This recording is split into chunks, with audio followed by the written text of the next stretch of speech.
Bom dia, irmãos, graça e paz. Segundo Samuel capítulo 11.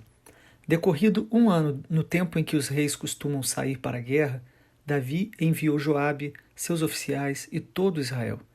Eles destruíram os filhos de Amon e sitiaram a cidade de Rabá. Mas Davi ficou em Jerusalém. Uma tarde Davi se levantou do seu leito e andava passeando no terraço do palácio real. Dali ele viu uma mulher que estava tomando banho. Ela era muito bonita. Davi mandou perguntar quem era. Disseram-lhe: é Batseba, filha de Eliã e mulher de Urias, o heteu. Então Davi mandou mensageiros que a trouxessem. Ela veio e ele se deitou com ela. Ora, Batseba tinha acabado de se purificar da impureza da menstruação. Depois, ela voltou para casa. A mulher concebeu e mandou dizer a Davi: estou grávida. Então Davi enviou mensageiros a Joabe, dizendo: mande-me Urias, o heteu, e Joabe mandou Urias a Davi. Quando Urias chegou, Davi perguntou como estava Joabe, como se achava o povo e como ia a guerra. Depois, Davi disse a Urias: vá para casa, descanse. Urias saiu do palácio real e logo saiu atrás dele um presente do rei. Porém, Urias dormiu junto ao portão do palácio, com todos os servos do seu senhor, e não foi para casa. Relataram isso a Davi, dizendo: Urias não foi para casa. Então Davi disse a Urias: você não vem de uma viagem? Por que não foi para casa? Urias respondeu: a arca, Israel e Judá ficam em tendas. Joabe, meu senhor, e os seus servos estão acampados ao ar livre. Como poderia eu ir para casa, comer e beber e me deitar com a minha mulher? Juro pela vida do rei que não faria tal coisa. Então Davi disse a Urias: fique aqui ainda hoje. Amanhã eu o mandarei de volta. E Urias ficou em Jerusalém aquele dia e o seguinte. Davi o convidou para comer e beber com ele, e o embebedou. À tarde, Urias saiu e foi deitar-se no seu leito na companhia dos servos de seu senhor. Ele não foi para casa. Pela manhã, Davi escreveu uma carta para Joabe e a mandou por Urias. Na carta escreveu o seguinte: ponha Urias na linha de frente, onde o combate for mais intenso. Depois deixem-no sozinho, para que seja ferido e morra. Tendo sitiado a cidade, Joabe pôs Urias no lugar onde sabia que estavam homens valentes. Os homens da cidade saíram e lutaram contra Joabe. Alguns dos oficiais de Davi foram mortos, e morreu também Urias, o heteu. Então Joabe enviou notícias a Davi, informando tudo o que havia acontecido na batalha. Deu ordem ao mensageiro, dizendo: quando você terminar de contar ao rei os acontecimentos desta batalha, é possível que ele fique indignado e pergunte por que vocês chegaram assim tão perto da cidade para lutar. Não sabiam que eles iriam atirar da muralha? Quem matou Abimeleque, filho de Jerubbozete?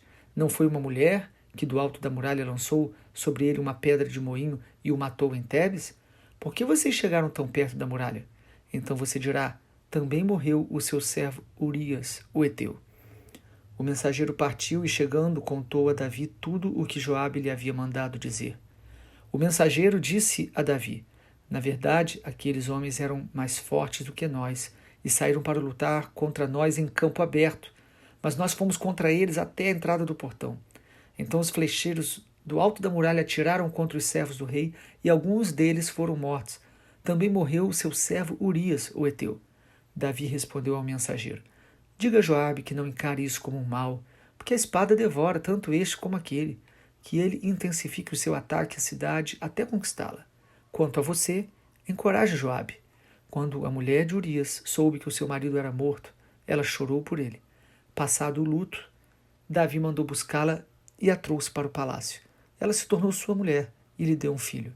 Porém, isto que Davi tinha feito pareceu mal aos olhos do Senhor.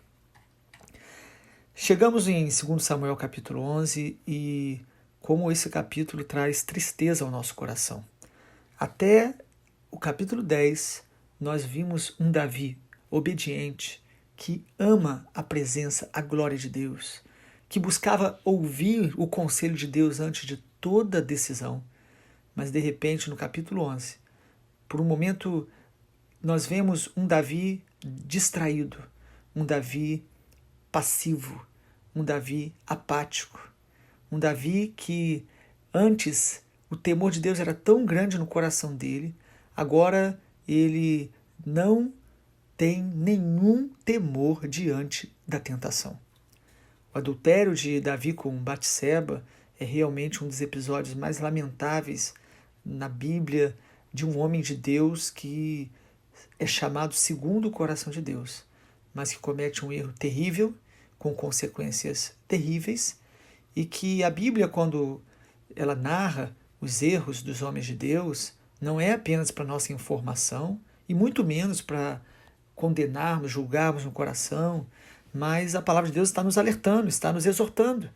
E nós temos que aprender com este grande erro de Davi. Em primeiro lugar, a gente percebe que Davi estava fora da posição que Deus o havia estabelecido. Davi era rei, e era tempo dos reis irem à guerra. Mas o texto diz que nesse tempo dos reis irem para a guerra, Davi ficou em casa. Irmãos, como é perigoso quando nós não estamos no centro da vontade de Deus, na posição que Deus nos estabeleceu. É muito perigoso quando ficamos ociosos espiritualmente falando. Havia ali uma ociosidade, uma passividade moral que abriu esta brecha para Davi se perceber atraído por uma mulher que não era sua esposa. E é neste contexto que Davi ele realmente decide cair em pecado com Batseba. Em segundo lugar, a gente vê que, além do pecado grave, por estar fora aí da posição que Deus estabeleceu, Davi também, ele pensa que o seu pecado não terá consequências. Ele tenta, de alguma forma, esconder o seu pecado.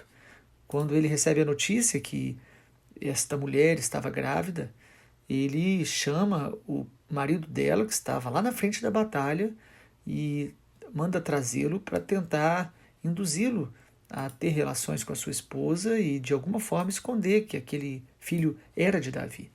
Irmãos, como é triste, mas o pecado ele vai nos cegando de tal maneira. A Bíblia diz que o vinho e a sensualidade, elas tiram o entendimento. O pecado da imoralidade, que tem derrubado tantos homens e mulheres de Deus, ele começa muitas vezes com estas insinuações menores, falta de posicionamento em Deus, baixa no nosso temor de Deus. E quando às vezes começamos a ceder, ao invés de nos arrepender rapidamente, fugir rapidamente, confessar, nós muitas vezes começamos a esconder, a viver uma vida realmente de dissimulação, e isto faz com que as coisas só se agravem mais ainda. Davi achou que poderia administrar as consequências do seu pecado. Irmãos, todo pecado tem consequência. Por isso nós devemos buscar sempre crescer no temor de Deus e em santificação. Davi, então, ele traz o Urias, este homem temente a Deus, ele tenta de todas as formas levá-lo a ter relação com a sua esposa, mas Urias é temente ao Senhor. Urias, ele honra aqui o Senhor, o exército de Israel, inclusive os seus líderes. Ele diz, não, eu não vou dormir com a minha esposa porque a arca do Senhor, olha que coisa maravilhosa, versículo 11, a arca, Israel e Judá ficam em tendas, e Joabe, o meu senhor, eles estão acampados ao ar livre. Ou seja, Urias, ele era fiel a Deus e fiel ao seu exército. Então ele não queria de maneira alguma estar desfrutando de um momento ali de prazer, de entretenimento também, no sentido de estar em sua casa descansando, desfrutando também da sua esposa, coisas que ele teria todo direito, mas não nesse momento. Ou seja, Davi não sabia discernir o seu tempo, mas Urias aqui, um servo de Deus, sabia honrar o Senhor neste momento. Davi tenta, inclusive, embriagar Urias mesmo embriagado, ele mantém a fidelidade a Deus e ao seu lugar no exército de Deus. E é aí que Davi comete o terceiro erro, irmãos. Além dele pecar, além dele tentar esconder e não fazer com que as consequências que estavam vindo fossem enfrentadas, Davi, ele se afunda ainda mais no pecado. Além do adultério, Davi aqui, ele realmente organiza, ele planeja o assassinato de Urias através das mãos dos inimigos. ele dá ordem para que Urias fosse colocado na frente da batalha, em lugar perigoso, e inclusive o texto nos diz que outros soldados, por causa dessa exposição, morreram. Perceba como que o pecado começa a trazer morte, trazer destruição ao nosso redor, além do coração, da vida espiritual de Davi, que já estava ali sendo totalmente ofuscada. Irmãos, o pecado cega, ele arranca os olhos espirituais, ele apaga a lâmpada do discernimento espiritual. Não podemos brincar com o pecado, sem sair com consequências sérias e consequências que só pela graça de Deus nós realmente podemos experimentar aí o perdão, a transformação que o Senhor nos dá. E agora, irmãos, então Davi, ele além de adúltero, ele é assassino. Mas para concluir o texto, a palavra de Deus nos diz que Davi, simplesmente sabendo da notícia que Urias tinha morrido, ele chama a esposa de Urias e se casa com ela. Podemos achar que Davi aqui estava resolvendo um problema.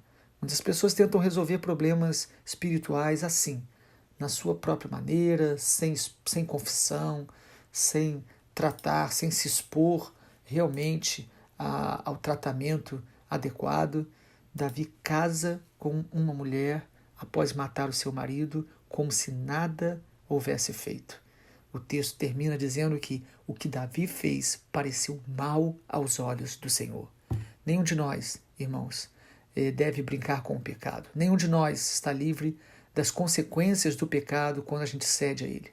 Nenhum de nós, mesmo que a gente seja homem e mulher de Deus, teremos a aprovação ou a indiferença de Deus diante dos nossos pecados. Nós devemos nos arrepender quando pecamos. Nós devemos confessar o pecado, abandonar o pecado e experimentar, sim, desta maneira, a graça restauradora do Senhor, que nós sabemos que Davi depois vai experimentar. Mas no capítulo 11 de 2 Samuel, nós vemos um Davi reprovado por Deus, sem entendimento espiritual, trazendo uma grande mancha para a vida dele, para a família dele e para o reinado dele. Que Deus nos ensine para olhar para esse texto e fugir não só do pecado, mas da aparência do mal. A Bíblia diz que a conversa da mulher adúltera é uma cova profunda, ou seja, a imoralidade tem consequências gravíssimas e traz para nós realmente um peso que nós deveríamos jamais querer estar enfrentando. Vamos orar por isso. Pai, nós queremos te agradecer porque pelo sangue de Jesus e pela tua graça o Senhor tem nos sustentado.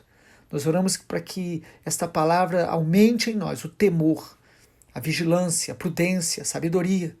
E, ó Deus, aqueles que realmente, ouvindo essa palavra, precisam se arrepender, confessar e expor o coração, que o Senhor mesmo traga arrependimento para a salvação.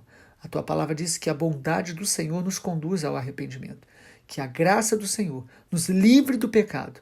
E se temos pecado contra o Senhor, seja na imoralidade praticada ou seja na imoralidade no coração, que o Senhor nos liberte em nome de Jesus, para a glória de Jesus. Amém, Senhor.